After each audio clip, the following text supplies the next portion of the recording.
Hello, it's your boy Plazzy, and as you can see, I have completely different mice from what I had before.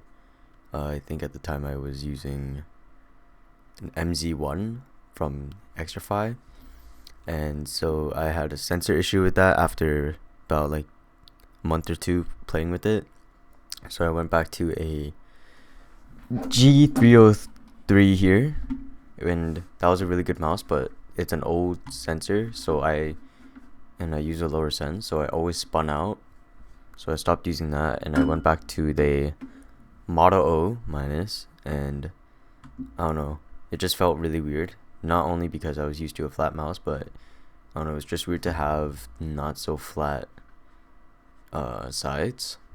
So I ended up using a G Pro wireless for a while, but this is broken because it's just fucked.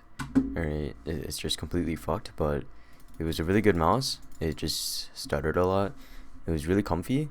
The only issue I had was that the surface was absolute shit because I have really sweaty hands and fingers, so my fingertips would slip out a lot when I play like this. And also I felt like the mouse speed was absolute shit from Logitech compared to the G303.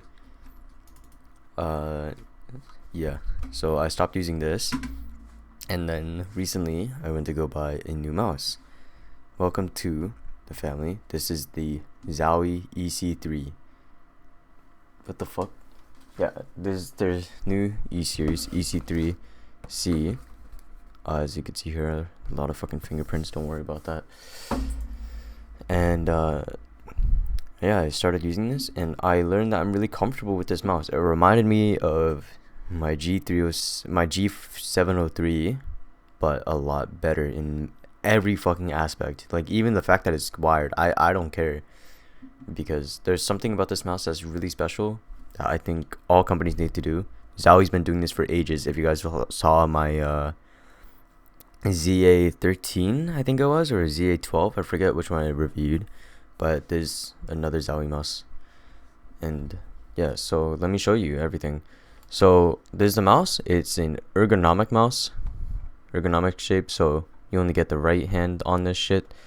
And there's many different changes that they did to this.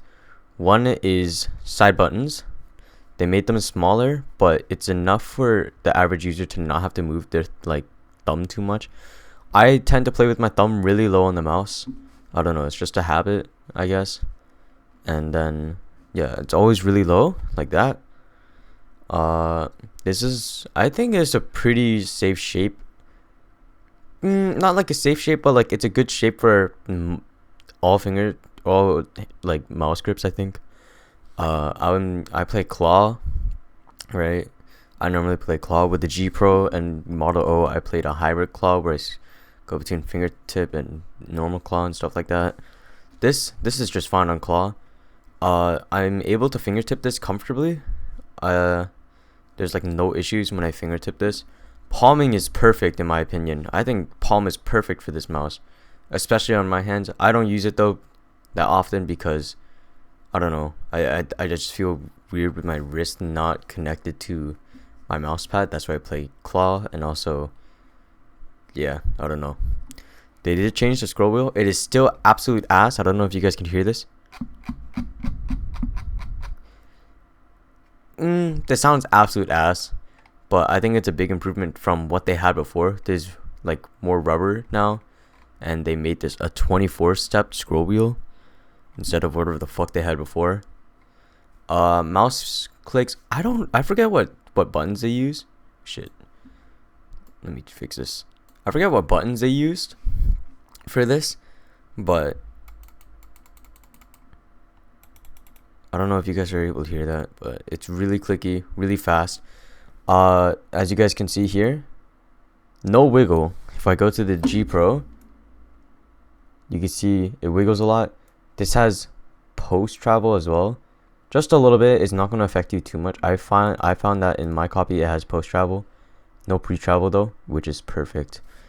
But if you look here, fuck. A little bit of pre-travel, but it's not going to affect much. It's a very instant click. And then this is tad bit of post travel, like I said. It's not that much. You're not going to notice it that easily. No wiggle either. Even if I go like this, like there's nothing.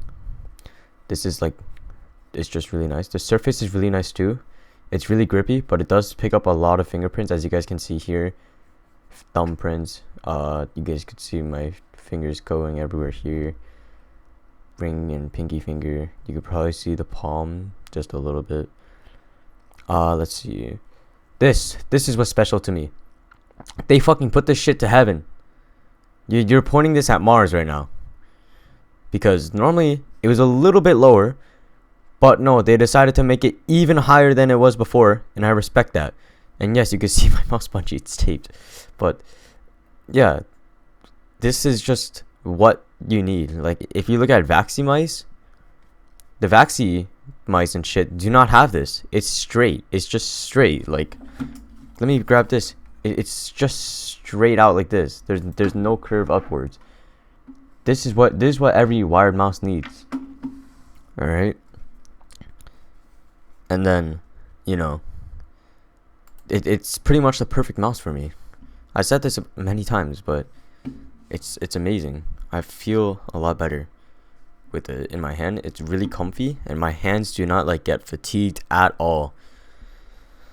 Mouse feet, they're meh. They're a lot better than the G Pro mouse feet. I prefer these more than Logitech's stock mouse feet, but they do get scratchy a lot, as you guys can see here. There's like shine on the edge of the feet here, and it's just really scratchy the more you get into the middle, and the whole thing's gonna get scratchy really soon. I know that for a fact. It's a plug and play mouse. You do not need any software. I learned that when I was using a Logitech mouse, even wired on the G303 or the fucking MX518, it lagged out for like 10 seconds where I'm on a completely different DPI. I've been playing on 400 DPI, and normally when I turn on my PC or some shit, or turn on the mouse, it's like 800 or 1600.